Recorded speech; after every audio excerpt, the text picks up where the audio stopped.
can't say no to sex, what's my yes even worth? Having come with me from San Diego is my fiancée, Crystalina, so please give her a warm welcome. Come on up, hon.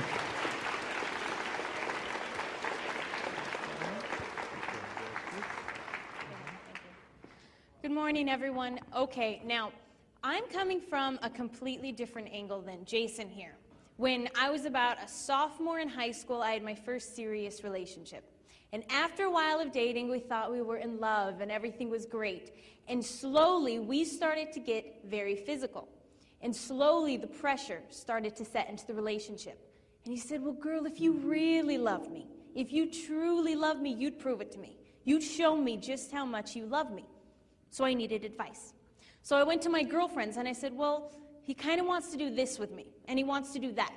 And they said, well, if you aren't doing this with him, and if you aren't doing that with him, then I mean, well, what's wrong with you? Everybody's doing it. You love him, right? And I thought, well, yeah, I love him. They said, well, then what's the problem?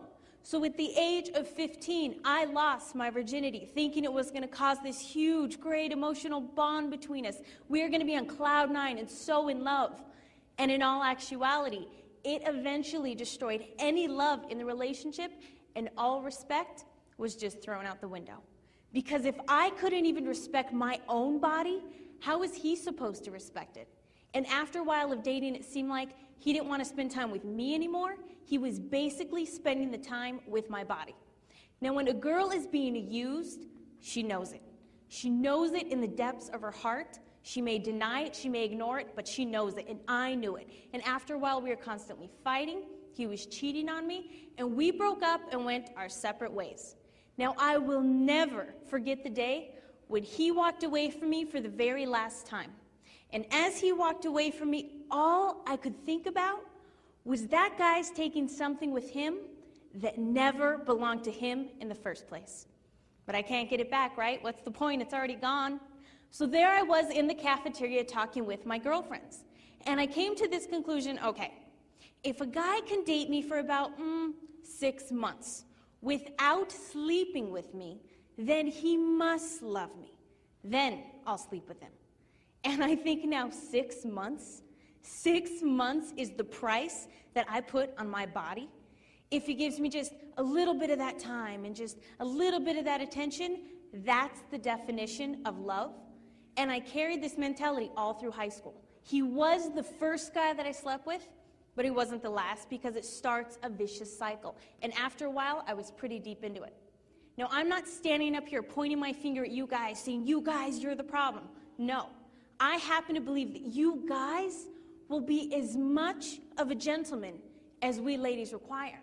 Now, I wasn't acting like a lady back then, nor dressing like a lady back then. Therefore, they didn't feel the need to rise up and act like a gentleman around me. And what seems to happen sometimes is that girls will give guys sex for the sake of getting the love from them. And guys will give girls the love for the sake of getting the sex from the girls. And it can go both ways. Now, with this lifestyle, I got into the partying, I got into the drinking, I got into the clubbing. You name it, I was into it. And granted, at the time, yeah, I thought it was a lot of fun. It was very attractive, and I know what that's like.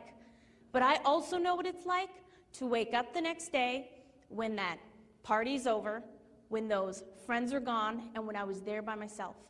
And I remember waking up thinking, I can't believe I did that last night. I hope I don't have to see his face in the hallway at school on Monday. What if he tells everybody what we did last night? What if I'm pregnant? What am I going to tell my mom? What if I have a disease now? What am I going to do? All of these things constantly going through my head. And the night before, my friends would always say to me, oh, it's all fun and games. Don't worry about it. It's not a big deal. But I can promise you and stand up here today and say, the next morning, the fun and games was over. And I woke up hating myself, and I woke up with nothing but disgust and regret. And I knew deep in my heart it wasn't worth it. There was a girl that came up to me after one of our talks, and she said, you know, during the talk I was thinking, all the hooking up with guys, all the going to parties, doing this and that. She goes, I realized I was just a prostitute who wasn't getting paid. And it hit her. It hit her hard. Now, after a while of living this lifestyle, my mother had an idea what was going on in my life. Most parents have an idea what's going on in your lives. As much As I thought I was fooling my mother, I was really fooling myself. And she came up to me one day and she said, Crystalina, there's a talk on relationships this weekend, and you're going to it. I said, a sex talk? Are you kidding me? I'm not going to go listen to some dork talk about sex. Thanks, but no thanks. She said, no, you're going. I don't care if you like it or not. And I thought, fine, okay. I'll go to her little talk. I'll sit in the very back of the room for 15 minutes, and I'm out of there. I have a party to go to. I have friends to see. I don't have time. And in that 15 minutes that I sat there, my life was changed. There was a guy who was very honest, blunt, and real. He talked about all of the girls, all of the sex, all the pornography, all of the partying he had been into, and he just laid it out.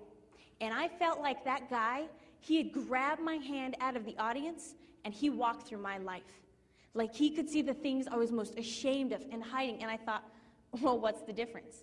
He's done the same exact things I've done, and I just watched him, and he just had this peace, this joy, and this confidence that he carried about himself that I didn't see that in my friends. I didn't see that in the places I went to, and I definitely didn't see that in the guys I was dating, and I wanted it. But he had one quality above all of them that I wanted more than anything. He wasn't ashamed of himself. I sat in my seat trying to figure out one day that I hadn't been ashamed of myself after I'd started living that lifestyle. I couldn't find one. A single day of just true peace and joy, not worried what I'd done prior that night, prior that weekend, prior that month. Never any peace, always worry. And I realized in that moment, I needed to get my standards out of the gutter and raise them as high as I possibly could, and I needed to start respecting my body for once. And I went home that night and I wrote down every single thing that I had done, which was a lot and it was very overwhelming. Then I wrote down everything this guy had said to me, and I put it in an envelope and I hid it in my bedroom because I knew that weekend that temptation was going to be there. And I can promise each and every one of you, those temptations will always be there. And sure enough, that weekend, there was that party, there were my friends, there were those guys, and I ran to that letter. And it was a very harsh reminder what was there waiting for me, and I didn't do it again. Instead, I wrote another letter, and every single time I was tempted to go back to that lifestyle, I would read my old letters and write a new one. So now I have this huge stack of letters of all of the no's that I've said in my life. Now, Jason here has waited 27 years for his future bride. In 2 weeks, we're getting married. I can't stand up here and say, on those Friday nights, on those weekends I was out partying with my friends, I held myself back for love of him. That I was respecting my body for love of my future husband, because I wasn't, and that's a lie. And I can stand up here and I can look in your eyes, all of your eyes. But every day for the rest of my natural life, I will look into those eyes. And it tears me up that I allowed someone to rob him of a gift that was meant solely for him and no other. Now, Jason knows everything I've done in my past. He knows it all and he accepts it all. But he loves me for the person that I've become, and that's what matters most. But when I turned my life around, a lot of my friends, they didn't get it. They thought it was some big joke. They just constantly made fun of me. They're like, well, what are you, a prude now? What are you too good for us? What's your problem? They just couldn't get it. And they were just constantly making fun of me. And I went home one day and I told someone what was going on. And the best advice they could give me was, oh, don't worry about it. Just ignore it. You're doing the right thing. Well, I tell you today, if anyone makes fun of you for living out a lifestyle of chastity, of purity, of respecting your body, and you get made fun of for that, you remember it. You remember every single word they say to you. Go home, make a book of it, write it all down. Because when you stand in front of your bride or in front of your husband on your wedding day, you tell me, where is the laughter? Where is the mockery? Who is going to be making fun of you then? Nobody. There will be complete silence in that place on that day. And any of those people that made fun of you would pay $1 million to be in your shoes. And when you stand up there, you will say, I will honor you and I will cherish you all the days of my life. Well, today's a day of my life, and today right now is a day of your lives. So keep that in mind and take it to heart.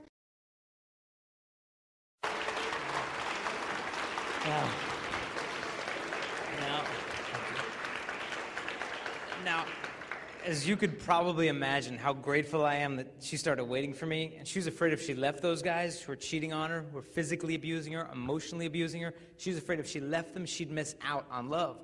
But the only way we would have missed out on love is if she stayed with these guys who loved sex more than they loved her, just staying in these relationships, blindly hoping it's going to improve. But she had that respect to step out. And when I met this girl, she was free. She wasn't just available. She was free, confident, independent, pure, mature, and it was just wildly attractive. And I think with girls long for love. Everyone wants love. But I think sometimes a girl may want love so much, she can shoot herself in the foot. And it happens different ways. Like one way is like if a girl goes from relationship to relationship to relationship.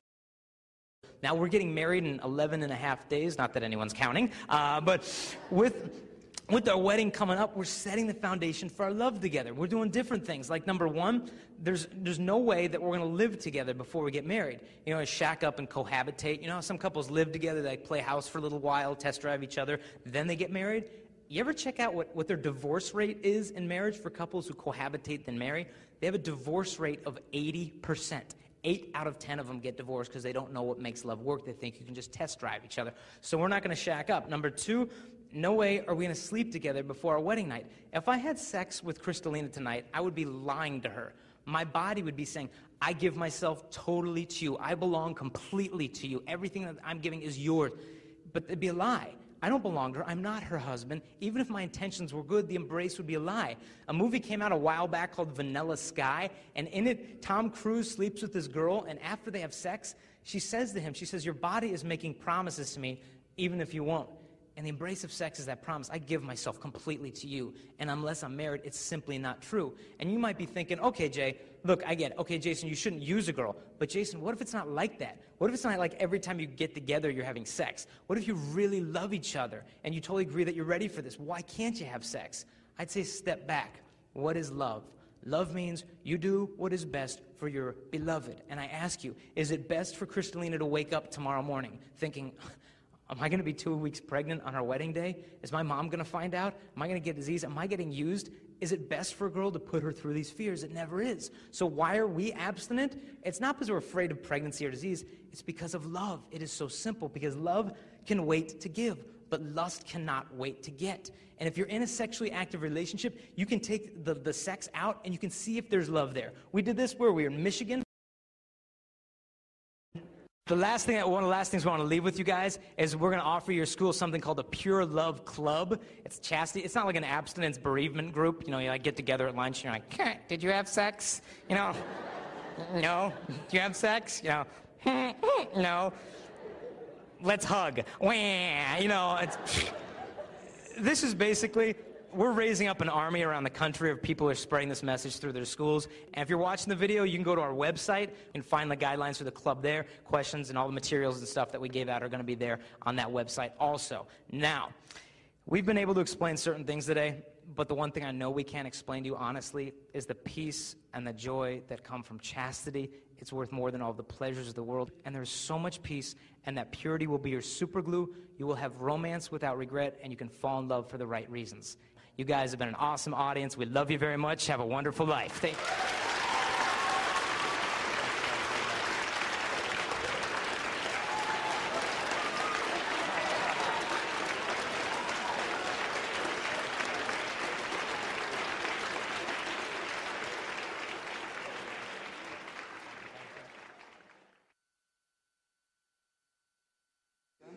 I, Jason, take you, Crystalina, to be my wife. I promise to be true to you.